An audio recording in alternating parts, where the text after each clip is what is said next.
Vamos lá, pessoal, continuando os nossos estudos. Nesse bloco, a gente vai estudar o chamado processo coletivo. Eu vou trabalhar com vocês o direito processual coletivo, quais são os seus aspectos, o conceito de processo coletivo, que é objeto de divergência doutrinária, as peculiaridades do processo coletivo, os tipos de processo coletivo e por aí vai. Tudo bem? Então vamos lá. Primeiro ponto que eu quero tratar com vocês é o seguinte: a melhor doutrina de processo coletivo afirma com certa segurança e, a meu ver, com total razão, que o direito processual coletivo tem que ser estudado como um ramo autônomo. Tem que ser estudado como um ramo autônomo. Ou seja, eu vou ter o processo civil individual, que vai ser um ramo, e vou ter um processo civil coletivo, que vai ser um outro ramo. Não estou dizendo que não há possibilidade de interpenetração das normas, não é essa a ideia. Só estou dizendo que o direito processual coletivo já pode ser considerado como um ramo autônomo, a ser estudado de maneira específica. Tudo bem? Bom, diante disso, vou trabalhar com vocês o primeiro item. O direito processual coletivo ele possui dois aspectos. Dá uma olhada aqui no slide que eu preparei para vocês. O aspecto formal e o aspecto material. Então, o nosso processo coletivo ele tem dois aspectos, repito. Um aspecto que é considerado formal e o outro aspecto que é considerado material. Tranquilo? E a gente vai ver cada um deles. No que tange ao aspecto formal, é até fácil você deduzir qual é a ideia. O aspecto formal significa que existe uma sistematização das normas. Ou seja, há normas e princípios, normas e regras típicas e específicas para o processo coletivo. A grande questão é, não existe ainda um código de processo coletivo.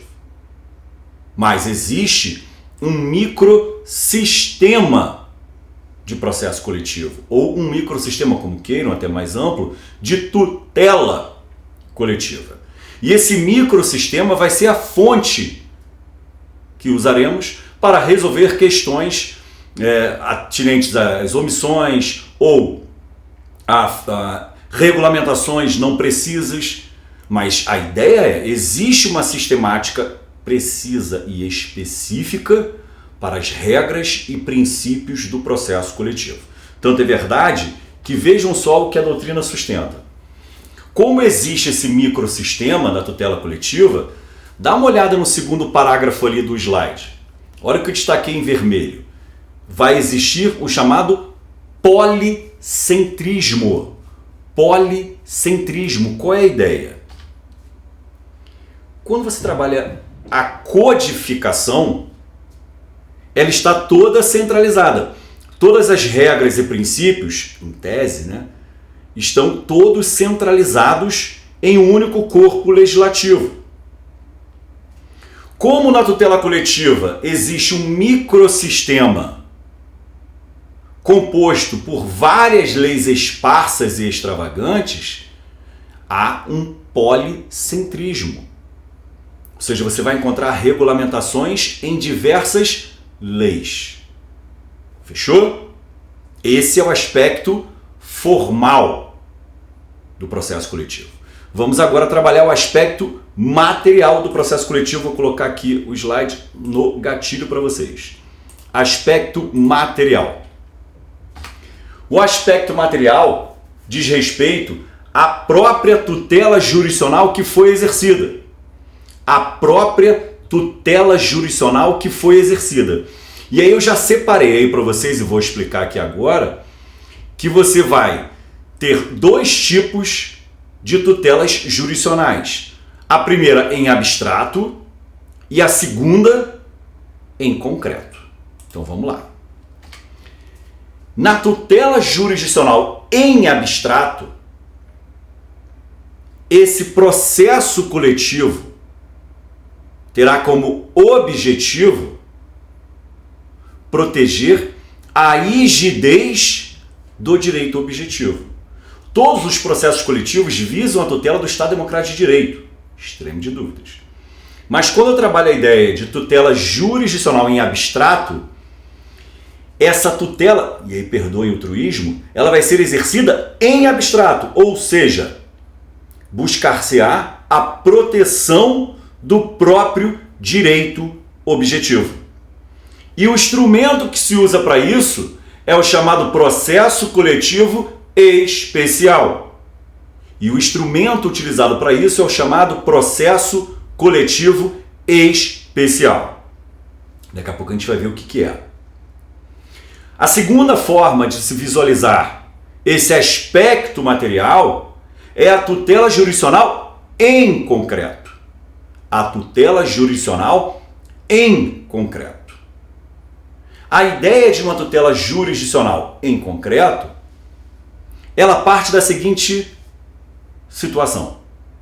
A tutela ou a proteção da rigidez de um direito material subjetivo transindividual. Então, o cerne aqui vai ser o seguinte: proteção de um direito material subjetivo, claro, transindividual. Ou seja, você vai buscar a rigidez desse direito material. E como eu já falei, só pode ser, já que a gente está trabalhando com a ideia de processo coletivo, só pode ser um direito material transindividual, meta-individual ou, como queiram, coletivos em sentido amplo.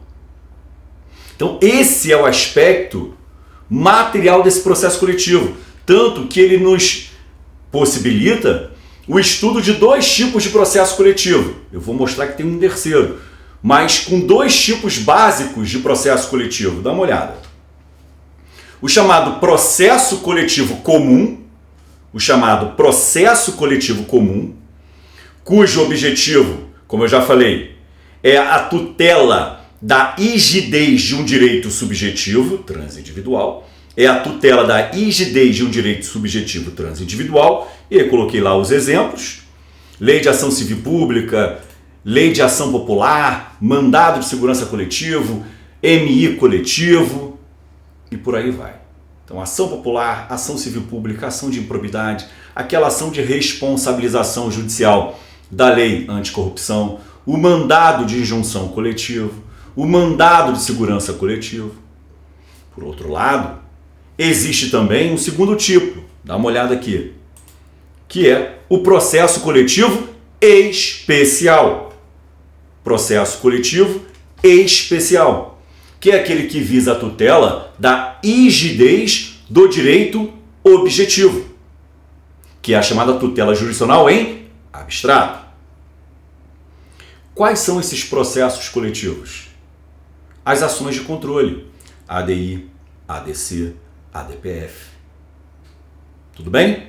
Então, ADI, ADC, ADPF são as nossas ações de controle. Agora, coloquei para vocês aí os dois tipos que vocês mais vão encontrar na doutrina de processo coletivo. Processo coletivo comum, processo coletivo especial. Hoje em dia, a doutrina vem trabalhando com um terceiro tipo de processo coletivo, que é o processo coletivo de resolução de questões repetitivas. O processo coletivo de resolução de questões repetitivas. Então façam referência aí ao artigo 928 do CPC, que engloba o IRDR, que está no artigo 976, e engloba também os recursos excepcionais repetitivos, leis RESP e RE, que estão no artigo 1037. Tudo bem?